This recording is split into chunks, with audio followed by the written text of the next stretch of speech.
तो कैसे कितनी दे दाना या चरा के प्यार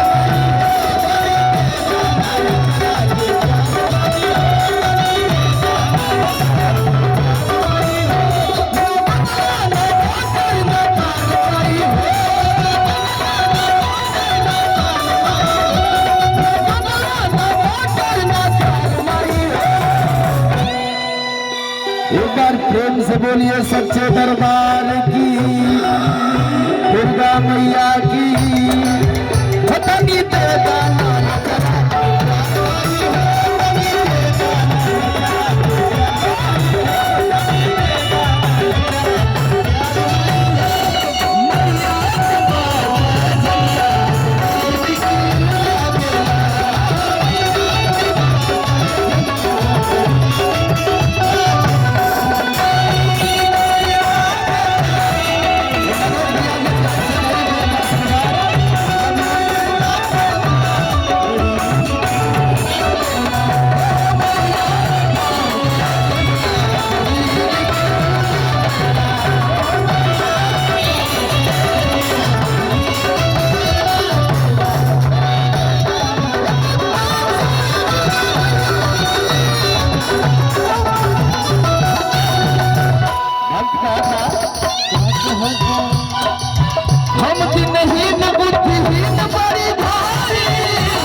भैया देखा गुस्से मत।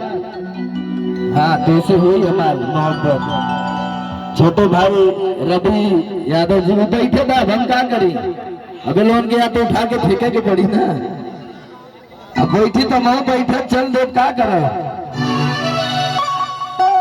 की पानी बुझ बुझा हमारे लाचारी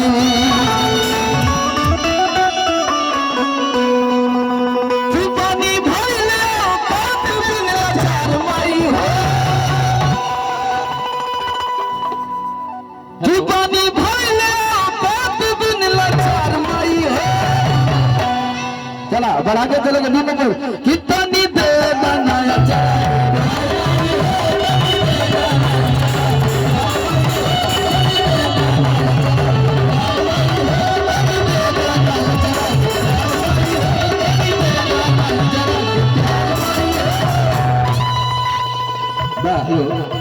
भैया हम ही सोचे कि सवा कैसे हुई भैया वो बतिया कहे जाता है।